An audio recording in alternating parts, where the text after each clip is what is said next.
Hey everyone, welcome back. Hope you're having a fantastic day so far. So later on this week, certain beneficiaries of Social Security can expect to receive their checks earlier than expected. These checks are going to be worth all the way up to $967. In today's video, we're going to be covering who can expect to receive those checks and why they are going out earlier than usual.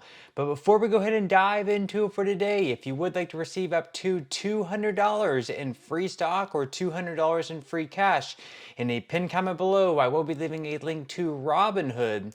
All you have to do is once you click on that link is just sign up for a free account and then simply link your bank account. You do not even have to make an opening deposit. At that point in time, Robinhood will be sending you one free stock worth all the way up to $200. And if you'd rather just have the cash, all you have to do is once you receive the free stock is just sell it for what it's worth and then transfer the cash value right back to your bank account. Okay, so diving right into it for today. Once again, earlier than expected, certain Social Security beneficiaries are going to be receiving checks later on this week worth all the way up to $967 for single individuals. Once again, we are going to be covering who can expect to receive these checks and why, once again, they will be going out earlier than usual. So, according to The Hill, if you receive supplemental security income from the Social Security Administration, you know the last two payments have been a bit out of order. The next two will be the same too.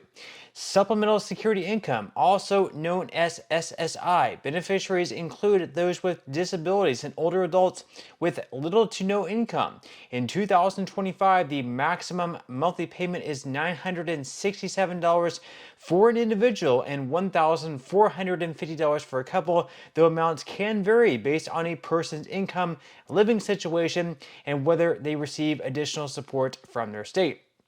Now, February 1st falls on a Saturday this year, meaning that payments are going out on Friday, January 31st instead.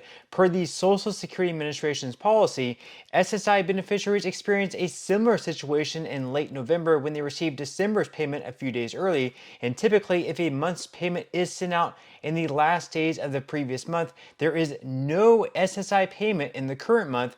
There was, however, an SSI payment in late December because January 1st, New Year's Day, is an observed holiday. A payment is arriving in January as well, but it is technically February's payment. Another will be dispersed at the end of February, though that will actually be March's payment. So then the SSI payment calendar will largely return to normalcy. There will be no payment in March, but April's will be sent out on April 1st. No, April Fool's Day is not an observed holiday, and they go on here to say that regardless of when an SSI payment arrives, beneficiaries will still receive all of their intended checks throughout 2025, receiving two SSI payments in 1 month, and none another may, however, lead to some slight budget adjustments. So obviously, if you're receiving your check at the end of the month, some people might think, wow, it's like a bonus check. I'm getting two checks in 1 month. And they might go out and spend that money different than what they usually would because their budget is all thrown off at this point in time. But then they don't realize there's not going to be a check coming in a few days, so they go through and they spend on something they wouldn't normally because they think this is some sort of bonus check. But then when the check in a few days doesn't actually arrive because they actually already received it because the first of the month falls on a Saturday or a holiday, then pretty much their whole budget for the month ahead is completely out of whack. Now, up on the screen, you will see the payment schedule for 2025 for all Social Security beneficiaries.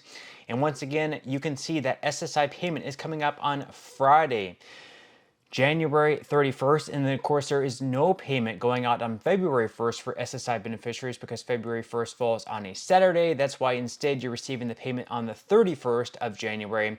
Then we do have payments going out on the 3rd of February. That's if you started receiving Social Security benefits before May of 1997, or if you receive both SSI and Social Security, or if you're an expat, otherwise known if you retire and you move outside the United States for whatever reason to your home country, or if you move outside the country to have a lower cost of living.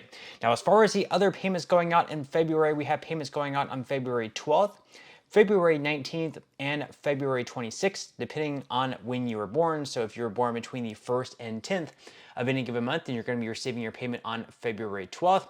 If you were born between the 11th and 20th of any given month, you are going to be receiving your check on February 19th.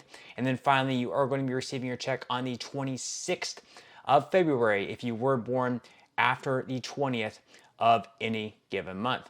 Now, in some other news, as far as SSI benefits go, we have a new piece of law that could possibly be passed if lawmakers on both sides of the aisle get their way. Over the past few years, Republicans and Democrats have been trying to pass reform to SSI, something that has not been done in the last 30 to 40 years that desperately needs updating. That, of course, is the asset limits to which you're able to have. So, according to the National Academy of Social Insurance, bipartisan momentum grows for updating SSI's asset limits.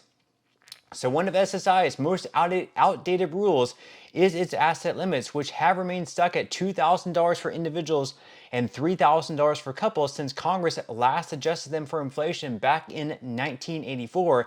These levels have lost nearly all their value in the nearly 4 decades since they were last adjusted. Had they been indexed to inflation when SSI was initially signed into law in 1972, for example, they would be more than $10,000 and $16,000 respectively today. Now, more than 50 years after the SSI's program's founding, bipartisan policymakers and stakeholders are working to reform its antiquated asset limits in recognition that they have become one of the most regressive anti-savings measures in federal law. So think about that. They made this law back in 1984, 40 years ago, more than 40 years ago, actually 41 years ago now that we are in 2025. And they made the asset limits back then $2,000 for singles and $3,000 for couples. Now that might be fair back in 1984, but after all of the years and all of the inflation that has taken place throughout the 80s, 90s, 2000s, 2010s, and of course over the past few years where inflation has really taken off, much like it was back in the 80s,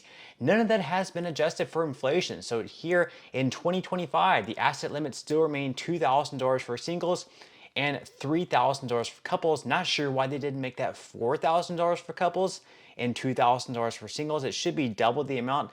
Not sure why they didn't do that. And I'm also not sure why they never attached that to inflation. But this is something that bipartisan lawmakers are throwing their support behind. It's just that they need to put this bill on the floor for a vote. And if they did so, I think it would definitely pass, much like the Social Security Fairness Act did. Now, the article goes on to say that bipartisan legislation led by Senators Sherrod Brown and Bill Cassidy and Representatives Brian Higgins and Brian Fitzpatrick, the SSI Savings Penalty Elimination Act would update SSI's asset limits to $10,000 for an individual and $20,000 for a couple to ensure the program's beneficiaries are able to build modest savings without losing survival income and health insurance. The legislation would also remedy Congress's original error by indexing the limits to the Consumer Price Index, or otherwise known as CPIW, to ensure they keep pace with inflation moving forward. So not only would they increase this up to $10,000 for singles and finally $20,000 double for couples, but they would also attach these numbers to the CPIW index, so there would also be a cost of living increase with these asset limits. So it would increase to perhaps, maybe $10,090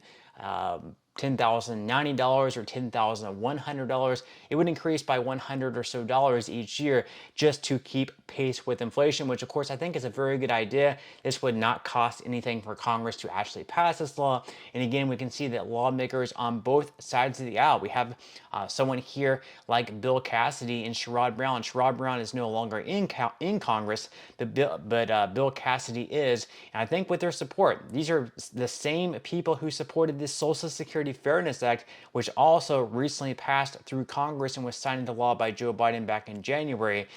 If they are, extremely motivated like they were with the Social Security Fairness Act, this is something I think can also pass as well. But with that said, leave your thoughts and comments below. What do you think about this bill? Are you in support of it? Do you think they should be even higher? What else do you think they should do in DC? Leave your thoughts and comments below. I would definitely love to read them. But that's all we have for today's video, and I will see you in the next one.